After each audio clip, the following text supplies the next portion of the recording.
제가 오늘 잠깐 놓쳤네요. 끝나면 우리 빨리 나와야 되는데 급하게 나왔습니다. 여러분, 아름다운 가을에 단풍을 다 보셨나요? 그 단풍이 그 잎이 계속 붙어 있지 않고 이 겨울이 오면 하나 둘씩 다 떨어집니다. 그래서 그 나무에는 잎이 하나도 남지 않는 나목으로 또 겨울을 나기 위해서 준비합니다. 또 모든 동물들도 겨울을 나기 위해서 털갈이도 하고 또 양식을 비축하기도 하고 많이 먹기도 합니다. 이 다람쥐라는 작은 동물은 겨울을 나기 위해서 도토리를 저장합니다. 우리 같으면 한 곳에 수십 개, 수백 개 이렇게 저장하면 될 텐데 이 다람쥐는 하나하나씩 거의 2천 곳의 땅을 파고 다람쥐가 아니고 도토리를 넣고 이렇게 지프로 덮는다고 합니다. 별로 안 놀라시네요. 이 다람쥐가 겨울을 나기 위해서 그토록 준비를 많이 한다라는 겁니다. 제가 예전에 벌써 한 25년이 되는 것 같습니다. 유치부 사역을 한 적이 있습니다. 교육전사로. 그래서 아이들이 참 이렇게 떠들잖아요. 처음에는 얘기하고. 그런데 제가 이제 전사님이니까 딱 서서 준비됐나요? 하면 어떻게 해요? 예, 신구 세대가 나옵니다. 저 때는 준비됐어요 하는데 요즘은 네 선생님이라고 한답니다. 그래서 여러분 벌써 반응이 늦으시잖아요. 이 어린 유치부 학생들은 바로 그냥 딴짓 하다가도 이 소리가 나면 탁 해서 네네가 아니고 준비됐어요라고 막 열정하고 찬양할 준비 또 설교 들을 준비를 딱 하는 그 어린 유치부 아이들. 여러분들 인생을 어떻게 준비 잘하고 계십니까? 열심히 노후를 위해서 준비하는 분들도 있고 건강을 위해서 열심히 또 운동도 하고 열심히 병원도 다니지 않습니까?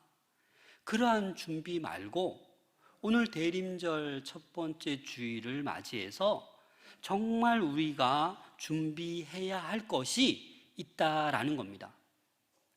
의사이자 작가인 폴 투르니에가 이 인생의 사계절이라는 책에서 이 겨울에 대한 이야기를 했습니다. 인생의 겨울이 무엇입니까, 여러분?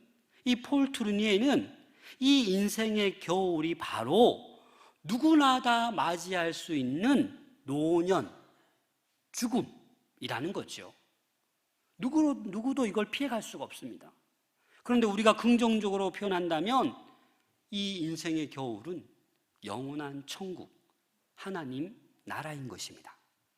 그래서 우리가 영적으로 이 준비해야 될 것이 있는데 바로 우리가 인생의 겨울, 영원한 천국을 준비해야 하는 것입니다. 오늘 성경 말씀에 보면 이 겨울을 나기 위해서 어찌 보면 월동 준비를 제대로 한 5처녀가 나오고 그 준비를 제대로 하지 못한 5처녀가 나옵니다. 그래서 오늘 본문 말씀은 열처녀 비유라고 제목이 붙어 있습니다. 이 비유를 통해서 예수님은 어떻게 우리가 준비해야 되는 삶을 살아야 할 것을 친절히 우리에게 가르쳐 주고 계십니다. 오늘이 대림절 첫 번째 주일입니다. 우리는 연간 1월 1일을 시작으로 하지만 이 교회력으로는 이 대림절이 시작절기입니다. 시작인 거예요.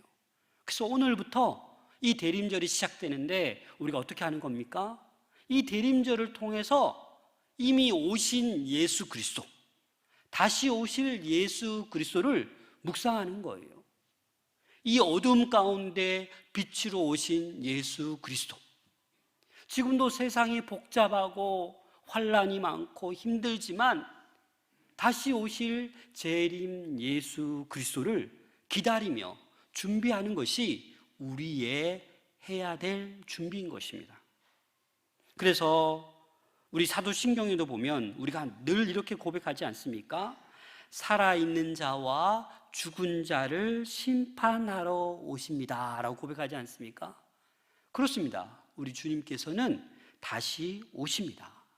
그래서 내가 지금 어떤 자리에 있는지, 어떤 신앙의 위치에 놓여 있는지 오늘 이 예배 시간을 통하여 깨달을 수 있기를 부탁드립니다. 이 코로나 팬데믹 가운데 새로운 단어가 등장했는데 혹시 들어보셨나요? 플로팅 크리스찬. 처음 들어보네요, 다들. 그러면 가나안 성도 들어보셨죠? 이 가나안 성도는 예전부터 안 나가, 거꾸로 하면 그런 성도예요. 이 마음이 바뀌어서 교회에 안 나간대요. 근데 이 플로팅 크리스찬은 누구냐? 이 가나안 성도보다는 좀 나아요. 뭐냐? 붕 떠 있는 성도들. 코로나 팬데믹 때문에 교회에 나오지 않습니다. 교회에서 함께 식사하고 같이 예배드리고 같이 봉사하지 않습니다. 이 코로나 때문에 집에서 온라인 예배를 드리다가 집중이 안 돼요. 그래서 이제 온라인 예배도 안 드려요. 또 어떤 분은 이렇게 설교 듣다가 다른 곳에 갔다가 저기 갔다가 왔다 갔다 해요. 그래서 교회 안 나올 생각은 아직 없어요. 언젠간 나오겠지만 지금 어떤 상태다? 붕 떠 있는, 여기저기 왔다 갔다 하는 이런 이들을 위해서 신조어죠. 플로팅 크리스찬이라고 합니다. 아마 우리 교회 성도들 가운데 벌써 1년, 2년 교회 나오지 않고 붕 떠 있는 플로팅 성도가 있을 수 있습니다. 아무쪼록 우리는 오늘 본문 말씀을 통해서 정말 준비된 신앙 생활을 해야 합니다. 오늘 본문에 보면 이 10명의 처녀 가운데 이 5명이 왜 미련하다라는 소리를 듣냐? 너무나도 생활을 안이하게 대처했다라는 것을 우리는 볼 수 있습니다. 여러분, 오늘 13절 말씀을 함께 읽겠습니다. 13절 시작. 그런즉 깨어 있으라. 너희는 그날과 그때를 알지 못하느니라. 그렇습니다. 우리가 언제 종말이 올지, 언제 예수 그리스도께서 재림할지 알 수 없습니다. 그 누구도 알 수 없습니다. 더 나아가 우리 개인적인 종말, 내가 언제 죽을지 아무도 모릅니다. 내가 몇 살에 죽을지, 내가 어느 계절에 죽을지, 내가 아침에 죽을지, 점심때 죽을지, 저녁때 죽을지 아무도 모릅니다. 그래서 어떤 연세 많은 권사님들 보면 하나님, 내가 잠자듯이 좀 이게 죽게 해주세요.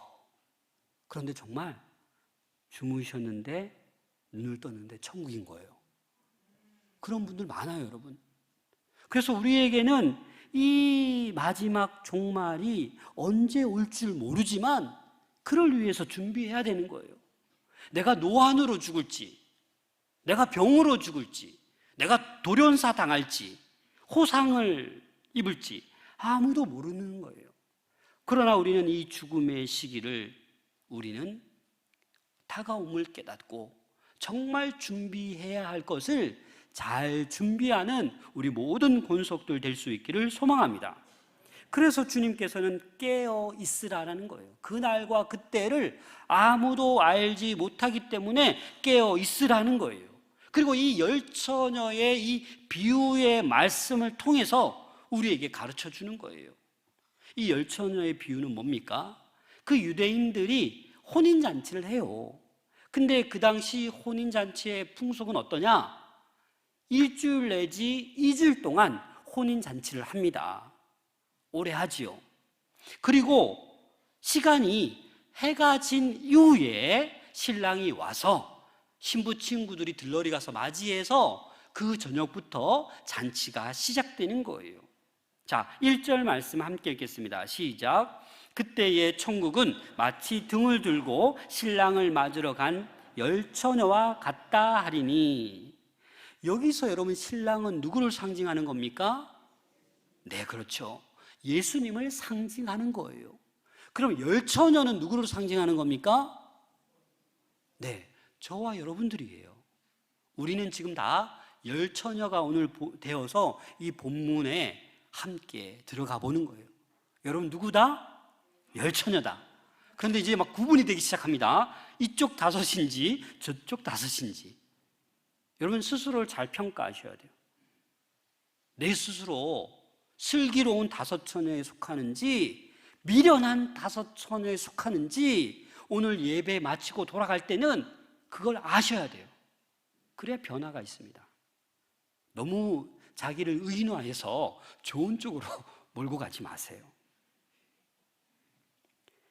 이 열처녀라고 했는데 이 유대인들은 이 10을 좋아합니다.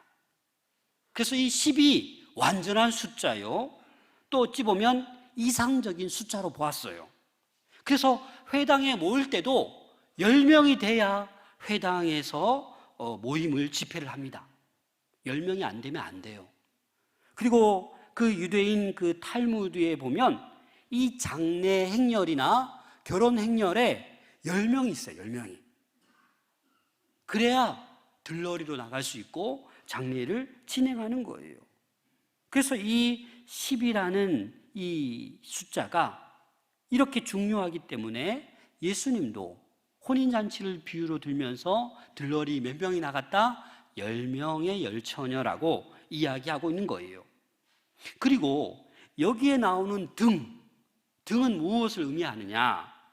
외형적인 신앙의 모습을 상징하는 거예요. 외형적인, 겉으로 보이는. 기름은 보통 성령을 상징합니다. 성령. 더 나아가서 충성스러운 그 삶을 의미하는 거예요. 그래서 1절에 보면 그때에 라고 시작합니다. 그때가 언제입니까?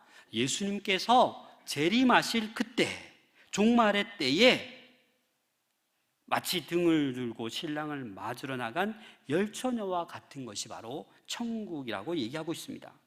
2절 말씀을 같이 읽겠습니다. 시작. 그 중에 5은 미련하고 5은 슬기 있는 자라. 자, 이제 나눠지기 시작하죠. 자, 여러분 스스로, 아직 제 얘기를 안 했지만 스스로 여러분들 미련한 5입니까? 슬기로운 5입니까? 잘 모르겠죠? 제가 말씀을 전할 때 나는 안타깝게도 미련하구나, 나는 감사하게도 슬기롭구나, 스스로 평가하셔야 됩니다.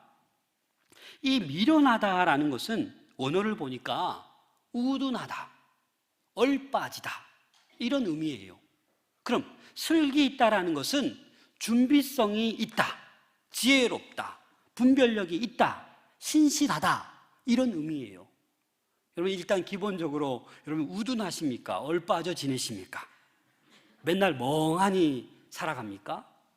아니면 분별 잘하고 준비 잘하고 지혜롭습니까? 모르겠어요. 더 들어보셔요. 여기 보면 10분이 겉보기에는 다 뭐예요? 똑같아요. 열처녀가 다 똑같아요. 다 등불 들고 신랑 맞으러 나가요. 아직 구분을 잘 못하겠어요. 그러나 놀라운 사실은 신랑이 올 때 그 내면이 드러나는 거예요. 신랑이 오면 슬기로운 자인지 충성된 자인지 미련한 자인지 알 수 있다는 거예요. 예수님께서 재림하시면 여러분들이 신실한 제자인지 신실하지 못한 겉만 번지르한 제자인지 분간이 된다는 거예요. 그래서 3절 말씀 보면 미련한 자들은 등을 가지되 기름을 가지지 아니하고, 4절 말씀 보시면 슬기 있는 자들은 그곳에 기름을 담아 등과 함께 가져갔더니. 이제 뭔가 보이십니까? 차이점이 보이십니까? 이렇게 또 질문할 수 있어요. 목사님, 등 안에 기름 있잖아요. 그럼 기름 갖는 거잖아요. 이렇게 대질문할 수 있습니다. 그러나 본문을 뚫어지게 보세요. 미련한 자는 그냥 등만 가지고 갔어요. 그 안에 기름이 조금 있죠. 그러나 슬기로운 자는 그 등과 더불어서 그릇에 기름을 담아 갔어요. 이 말은 뭐냐? 그 당시 등은 기름이 있지만 많은 양의 기름이 아니에요. 그래서 유대인들은 이 그릇이란 말은 휴대용 병을 얘기합니다. 여기에 여분의 기름을 넣어서 가는 거예요. 이 등의 기름이 언제 다 따를지 모르니까 이 여분의 기름을 가지고 가는 거예요. 여러분, 이 당시 기름, 감람유, 이 올리브유는요, 어떤 때습니까? 불을 밝힐 때, 또 병자를 치료할 때, 또 귀한 손님이 왔을 때 머리에 부어서 예의를 표하는 그러한 곳에 이 기름이 사용되었습니다. 여튼 이 기름을 통해서 지금 예수님께서 하시고자 하시는 말씀은 준비성을 이야기하고 있는 거예요. 준비성. 야, 신랑 맞으러 나가자. 와, 빨리 나가자. 신랑 어떻게 생겼을까? 잘생겼을까? 궁금해. 그냥 아무 생각 없이 그냥 등만 들고 쫓아나가는 그런 사람이 있고, 해가 졌으니 곧 올 수도 있고 좀 늦게 올 수도 있겠구나. 그래서 철저하게 준비해서 그 여분의 기름을 그릇에 담아서 나갔다라는 겁니다. 그래서 차이는 뭐예요?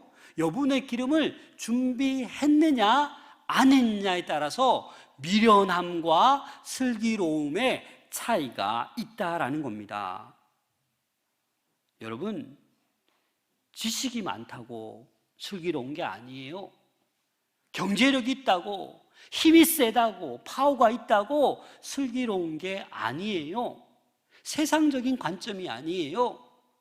예수님은 오로지 한 가지, 준비성이 있냐 없냐. 다시 오실 예수 그리스도를 기다리고 준비하냐 안 하냐에 따라서 미련하다, 슬기롭다라고 말씀하고 있는 것입니다. 그런데 5절 말씀 같이 읽겠습니다. 시작. 신랑이 더디 오므로 다 졸며 잘세. 여튼 10명 다 지금 뭐 하고 있는 거예요?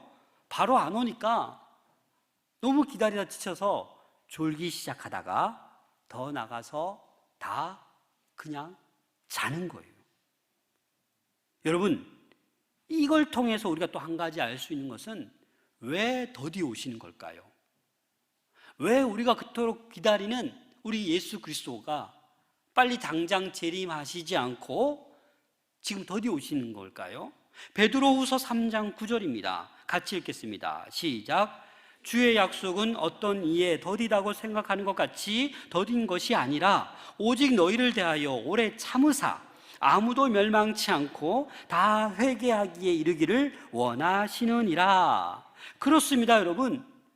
재림이 지체되는 이유는 한 사람이라도 더 회개하여 구원에 이르기를 원하시는 거예요.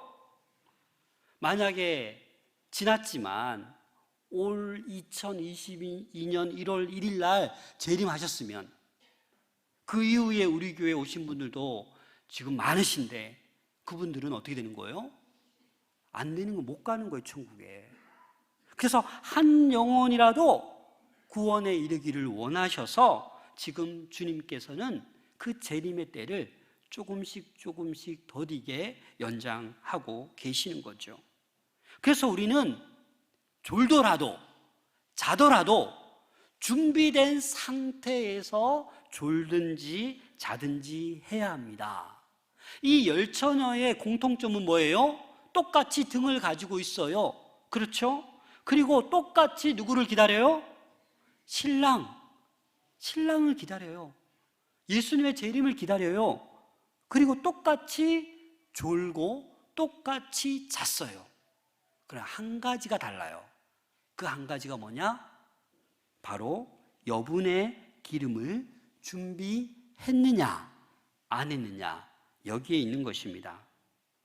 여러분, 지금 카타르에서 뭘 하고 있어요? 축구 별로 안 좋아하시나요? 안 좋아해도 응원해야 됩니다. 국가대표 아닙니까? 근데 여러분, 이렇게 생각해 봅시다. 국가대표 되기 쉽습니까? 그 멤버 안에 들기가 어려워요. 나라를 대표해서 1승이라도 하고자 그곳에 갔지 않습니까? 그런데 여러분, 그 선수들 가운데 축구화 살 돈이 없어서 축구화 한 켤레만 가져갔다. 그런 사람이 있을 것 같습니까? 아니요. 길들여진 좋은 축구화 최소 2켤레, 3켤레는 가져갔을 거예요. 뛰다 보면 유니폼이 찢어지기도 하지 않습니까? 그럼 옷도 여러 벌 가져갔을 거예요. 왜? 자기 등 넘버를 새겨서. 한 벌만 가져갈 수 없어요. 야, 내 옷 찢어졌으니까 나 7번인데 너 17번 옷 줘. 그럼 부정선수가 되는 거예요.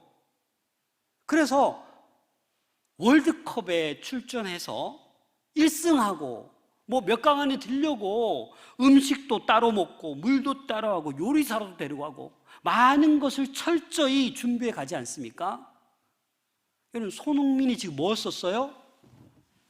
마스크가 아니죠. 안면 보호대를 썼어요. 이거 하나만 가져간 줄 알았더니 그게 아니더라고. 연습용이 따로 있고 시합에 쓰는 안면 마스크가 따로 있더라고요. 왜? 철저히 준비하는 거예요. 부상을 당하고 수술했지만 철저히 준비해서 거기 경기에 몰입하는 거예요. 1승을 거두기 위해서도 이렇게 철저히 준비하는데 영원한 천국을 위해서 여러분, 우리가 뭘 준비하고 있습니까? 어떤 걸 준비하고 있습니까? 그래서 오늘 본문처럼 여분의 기름을 준비하라는 거예요. 여분의 기름. 그래서 하나님 나라는 지금이 중요한 거예요. 지금. 과거가 아니라 지금. 왜? 곧 오시기 때문에. 언제 오실 줄 모르기 때문에 아, 목사님 제가 지금 많이 바쁘거든요. 돈 좀 꽤 벌어야 돼요. 10년 뒤에 오이소. 이러면 안 된다라는 거예요. 그건 우리 생각이고. 자, 18절 말씀을 같이 읽겠습니다. 8절 시작. 미련한 자들이 슬기 있는 자들에게 이르되 우리 등불이 꺼져가니 너희 기름을 좀 나누어 달라 하거늘. 밤중에 막 소리가 났습니다. 신랑이 온다 막 소리가 지르니까 잠에서 다 깬 거예요. 난리가 났죠. 딱 깨보니 몇 시간 잤는지 모르겠는데 이 등의 불이 어떻게 해요? 꺼질랑 말랑 하는 거예요. 그런데 5명은 뭘 준비해 왔어요? 여분의 기름을 준비해 왔기 때문에 이 병을 열어서 기름을 쫙 부었어요. 근데 여분의 기름을 준비하지 않은 미련한 5명이 야, 우리 지금 등불이 꺼져가니 너희 기름 좀만 나눠줘.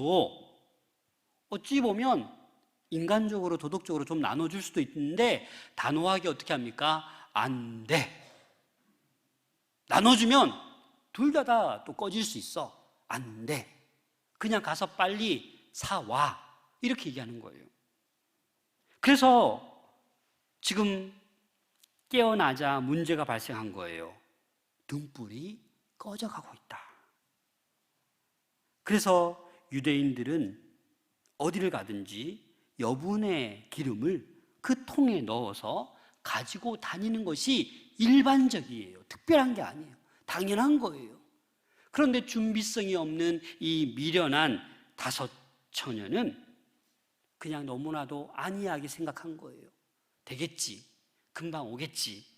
그래서 신앙생활 할 때도 보면 좀 디테일하게 좀 준비성 있고 철저한 신앙생활이 필요한 거예요. 대충 누구 따라가고 대충 계획 없이 그렇게 해서는 안 되는 거예요. 여러분은 지금 어떤 상태입니까? 여분의 기름을 준비하고 있습니까? 아니면 뭐 되겠지, 아무 생각 없으십니까? 근데 지금 더 큰 문제가 발생했습니다. 10절입니다. 10절 말씀 같이 읽겠습니다. 시작. 그들이 사러 간 사이에 신랑이 오므로 준비하였던 자들은 함께 혼인잔치에 들어가고 문은 닫힌지라. 문이 닫혀버렸어요. 지금 기름 사러 가서 기름을 샀는지 안 샀는지는 몰라요. 그렇죠? 그런 얘기는 안 돼 있어요. 그러나 어찌됐든지 간에 뭐 사서 왔을 텐데 문이 어떻게 해요? 닫혀 있어요.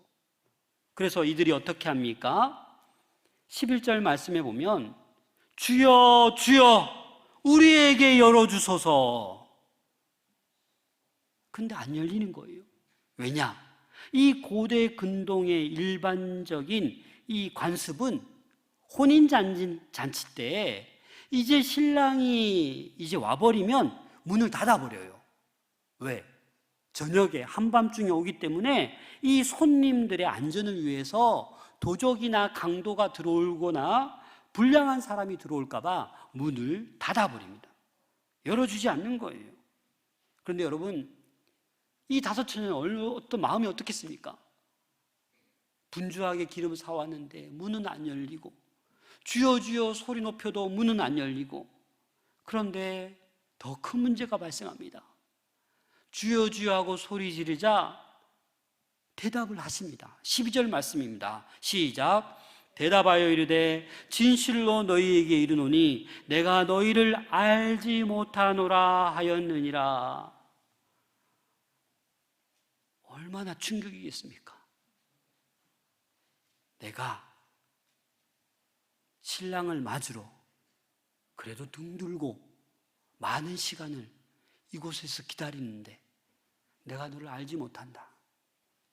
지금 연속적으로 이 미련한 다섯 처녀에게는 위기가 찾아오는 거예요. 그 첫 번째 위기는 뭐예요? 등의 불이 꺼져가고, 두 번째 위기는 뭐예요? 문이 닫혀버리고, 또 연달아서 신랑이 나 너 모른다라는 거예요. 그 마음이 여러분 어떻겠습니까? 여러분, 이 다섯 처녀의 미련한 다섯 처녀의 문제만이 아니에요. 이 문제가 바로 우리의 문제가 될 수 있다라는 거예요. 우리에게도 이러한 비극이 찾아올 수 있다라는 거예요. 예수님께서 재림하셨는데 너 누군데? 너 누구야? 라고 말하실 수 있다라는 겁니다. 마태복음 7장 20절 21절 함께 읽겠습니다. 시작. 이러므로 그의 열매로 그들을 알리라. 나더러 주여 주여 하는 자마다 천국에 다 들어갈 것이 아니요 다만 하늘에 계신 내 아버지의 뜻대로 행하는 자라야 들어가리라. 열매가 있어야죠. 그냥 주여 주여 하는 자마다 천국에 들어가는 것이 아니다라는 거예요. 아버지의 뜻대로 행하며 말씀대로 행하며 열매가 있는 그 사람이 기름을 준비한 그런 하나님의 자녀가 되는 것입니다. 등은 있어도 그 충만한 여분의 그 성령의 충만함이 준비되어 있지 않다면 마지막 날에 나도 우리도 탈락할 가능성이 있다라는 것입니다. 그래서 우리는 미련한 다섯 처녀가 되어서는 안 됩니다. 명목상 그리스도인, 겉으로 그리스도인, 진실한 그리스도인이 되셔야 합니다. 남들 보기에만 그냥 성도 크리스찬이 아니라 진실되어야 합니다. 어떤 조사 기관에 보니까 그리스도인 가운데 30%가 점을 보고 이사 날짜, 결혼 날짜, 운세를 보기 위해서 역술인을 찾아간다라고 합니다. 우리는 없으시죠? 괜히 돈 주고 그 역술인 찾아가지 마시고 저 돈 안 받을 테니까 제가 그냥 날 잡아줄게요. 왜 30%나 됩니까?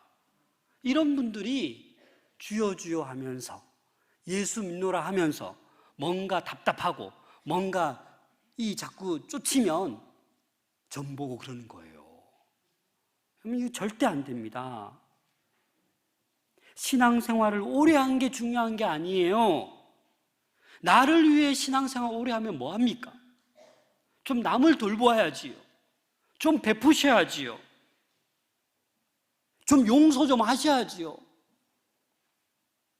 늘 메시지는 용서하고 사랑하라는데 나는 절대 거기에 동의를 못하는 거예요.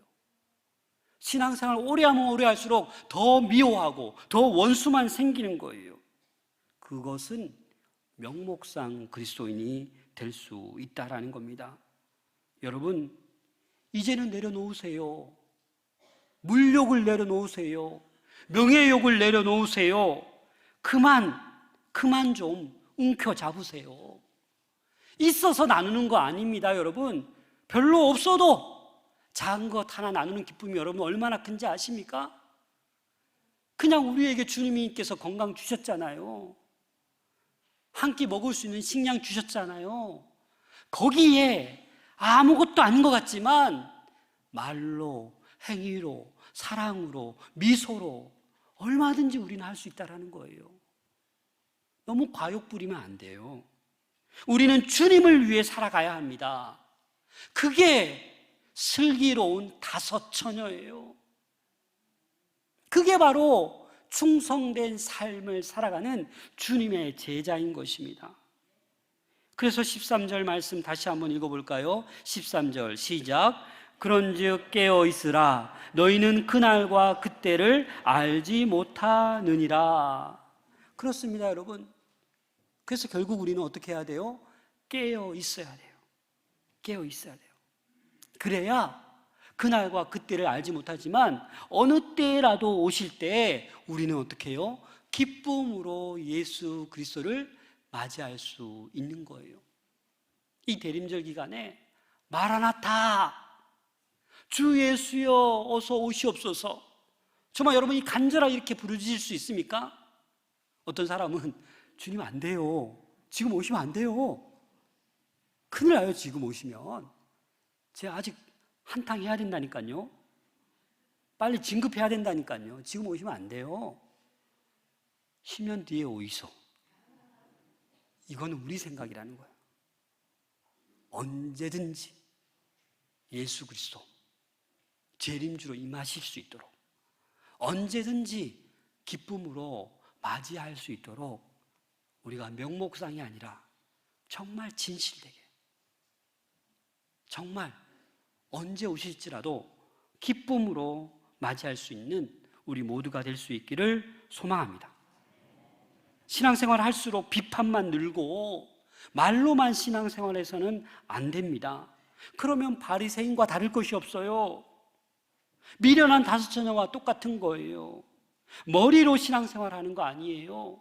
가슴으로, 행위로 우리는 신앙생활을 해야 됩니다. 에이든 토저가 이렇게 말했습니다. 성령의 신비한 능력이 작용해야 합니다. 성령의 기름 부음 받은 사람은 숨길 수가 없습니다. 어떻게든 드러나기 때문입니다. 외부의 사람에게도 드러나기 때문입니다. 그렇습니다. 여분의 기름을 준비한 사람은, 성령으로 충만한 사람은, 깨어있는 사람은 드러나게 되어 있어요. 그 사람을 보면 알아요. 우리 모든 권속들 그렇게 드러날 수 있기를 소망합니다. 성령 충만함이 늘 삶 가운데, 신앙생활 가운데, 직장생활 가운데 넘치도록 드러날 수 있기를 소망합니다.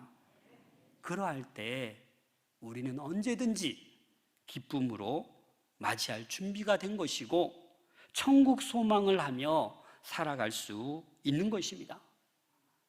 요즘은 우리 젊은이들이 이 테니스 바람이 분 거 아세요? 여러분, 이 전 세계 4대 메이저 대회 아십니까? 윈블던, US, 프랑스, 그 다음에 호주. 이 전 세계 4대 메이저 대회가 있는데 왜 이 4개 대회를 메이저 대회라고 하냐면 상금이 어마어마합니다.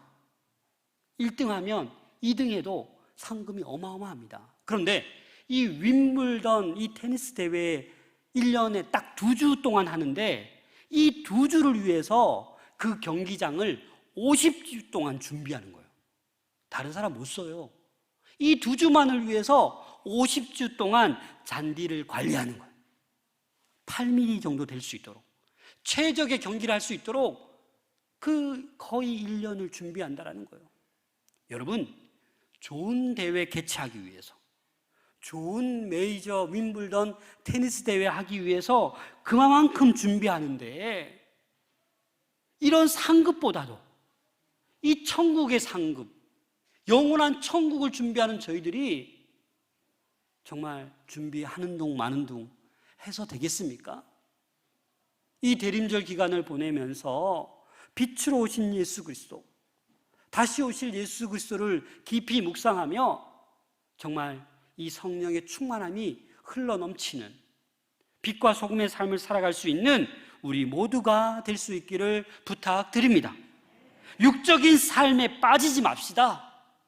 혹시 옆에 빠져가면 좀 건져줍시다.